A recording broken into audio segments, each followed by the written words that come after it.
Let me start by saying that in many areas I agree with Michael Tsarion, and not just in the existence of the New World Order, but also that history, especially ancient history, is nothing like we have been told in our classrooms, and it is in fact so strange that few would believe it if you outright proved it to them. I will attempt to show you that Tsarion is wrong, and that the views he promotes are indistinguishable from the Freemasonic, Theosophic, Luciferian views that I will demonstrate to be false. I will also show that there is an attempt to indoctrinate those who are awake into this version of history as quickly as possible, for a specific reason. I also want you to know that I will not be debunking him because I think his version of history or anything else is too strange, but rather because, as I will demonstrate, he is at best factually inaccurate, and at worst, lying. I'm going to discuss a lot of things in this presentation, but I will end it with a review of tSORRY-ON science regarding 2012. If you see nothing else of this video, skip forward to that section. Let's start by showing some of the tactics that tSORRY-ON uses, so we know what to look for as we progress. It seems to be a type of mind control. For instance, notice the pictures he's placing behind the text here of alien ships beaming down the Bible. Now listen to the verse he is using to prove his point. Being taken from Atlantis over to Lemuria, the myths suggest that they were taken by spacecraft. Here in Numbers 9, we read, "And when the cloud was taken up from the tabernacle, then after that the children of Israel journeyed, and in the place where the cloud abode, there the children of Israel pitched their tents." Now I want you to believe that when it says, "in the place where the cloud abode," means that they were taken up into the clouds. Outer space or symbolic for another planet. He also suggests that when it says, "after that they journeyed in the place where the cloud abode," means that they went away on an interplanetary journey. I'm going to read the rest of this passage from the Bible, and notice what is being said would be very hard to take as symbolism for being taken up into the clouds, or earthwomen being taken on a journey on or in the clouds. It only works because he quotes such a small section of it, and after he's already told you the backstory that he wants you to believe, not to mention putting pictures of spaceships beaming down Bibles in the background. "And when the cloud was taken up from the tabernacle, then after that the children of Israel journeyed, and in the place where the cloud abode, there the children of Israel pitched their tents. At the commandment of the Lord the children of Israel journeyed, and at the commandment of the Lord they pitched. As long as the cloud abode upon the tabernacle, they rested in their tents. And when the cloud tarried long upon the tabernacle many days, then the children of Israel kept the charge of the Lord, and journeyed not. And so it was, when the cloud was a few days upon the tabernacle, according to the commandment of the Lord they abode in their tents, and according to the commandment of the Lord they journeyed. And so it was, when the cloud abode from even until morning, and that the cloud was taken up in the morning, then they journeyed. Whether it was by day or by night, when the cloud was taken up, they journeyed. Or whether it were 2 days, or a month, or a year, that the cloud tarried upon the tabernacle, remaining thereon, the children of Israel abode in their tents, and journeyed not. But when it was taken up, they journeyed." The text reiterates that the cloud was leading them through the desert, not that people were taken up into the clouds at all. Another example of this particular type of tSORRY-ON's tactics is in the next clip, where tSORRY-ON is speaking to women. He is telling them that the Bible, which was written by evil aliens who hate us, according to him, really hate women. He is reading a passage from the Bible where God is speaking to the serpent, not to the woman, who God speaks to in the next verse, which tSORRY-ON doesn't quote. Yet tSORRY-ON goes right along as if God were condemning women. And again, to drive his point home, he uses this picture of an angel condemning a woman in the background. But again, Genesis 3, the Bible, the Judeo-Christian manifesto, talks about the utter wrath, the utter ire of the Atlanteans and their progeny towards the females. This was a crime that they had committed 30, 50,000 years ago that would never be forgotten. Genesis says, "Because thou hast done this, thou art cursed above all cattle and above every beast of the field. Upon thy belly thou wilt go, and dust shalt thou eat all the days of thy life." I mean, clearly anybody with 2 brain cells can see that merely eating an apple off of a tree could hardly merit this kind of wrath. We have a very imbalanced story here.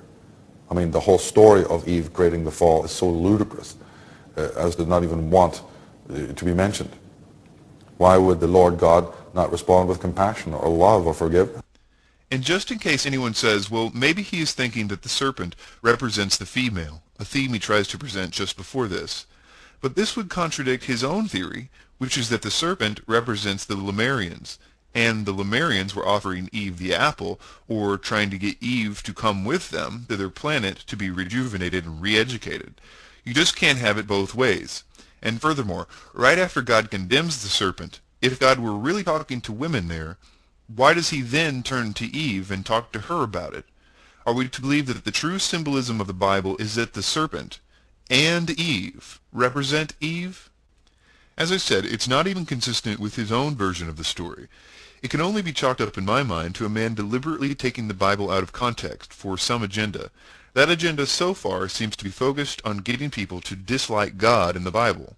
Of the Lord, and by his fierce anger. So there we have those qualities again. We got God, and we've got his fierce anger, his fierce wrath. I want to continue a bit longer with some of his tactics before moving on to other things. The next one is one of the oldest Masonic tricks in the book. It's the old sounds like game. George Maxwell has confused a generation of truth seekers with this one, and while Tsarion is much better at it than Maxwell, he still desperately is hoping that there is no linguists in the audience. But what is the meaning of this word, the Ankh? Often we're told that it just is the symbol for life, or the symbol of breath, or the symbol of the coming together of the opposite sexes. But again, the word itself contains the meaning. If you replace the vowels to this ancient word, it actually spells out the word Anunnaki, which, as we saw earlier, means the Nephilim. So Ankha becomes Anunnaki, or the Ananaje, heavenly serpents. So any time from now on where you see a god holding in their right hand the Ankh, all that is telling you is that we are the ones from up there. We are the ones from the heavens who came to earth. Egyptian and Sumerian are two different languages, and completely unrelated in this regard. Egyptian is in the Afro-Asiatic family. Sumerian isn't in any family, according to linguists. There is no actual etymological connection here. According to one linguist, Tsarion's assertion here is a, quote, sound similar must be a relationship buffoonery, end quote. Not to mention that he has to just add what he says are vowels to this word to make it work, even though two of them aren't vowels at all, and that there was a vowel in the original word. And of course Anunnaki doesn't mean heavenly serpents. But if you prefer Zecharia Sitchin's translation of this and the word Nephilim, I suggest you take a look at the website sitchiniswrong.com and see that Sitchin makes up almost as much as Tsarion. He does something similar in the next clip.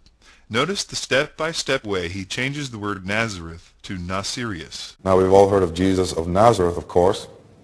Jesus from Nazareth. The only trouble is there is no such place as Nazareth. There never has been a place called Nazareth. And no map of any age ever shows us the location or place of Nazareth. The word, in fact, derives from the Egyptian Nazir, meaning prince who is sent, and also from Nasir, meaning Sirius, the star Sirius. So it is really Jesus of Nasirius. Furthermore, the word carpenter, Jesus was a carpenter, remember? Well, the word carpenter comes from the Semitic nagar, which means serpent priests. Lots of problems here. First, on the assertion that Nazareth never existed. I've heard people say that Nazareth was invented in the 4th century, but I've never understood how one could believe it, because whether you trust them or not, the biblical texts do date back to the early part of the 1st century. Even the skeptic scholars don't try to push the Gospels much past 100 AD. So you have the accounts of this small town in Nazareth in those texts, not to mention also in the Talmud, which is also in the 1st century, which obviously doesn't support the idea of Jesus being the Messiah at all, and would have no reason to validate this story. In fact, they were clearly looking for holes in the story. But it mentions Jesus, and in the context of trying to explain away his miracles as parlor tricks. So the question is, why didn't anyone just say the Gospels had made up a town called Nazareth?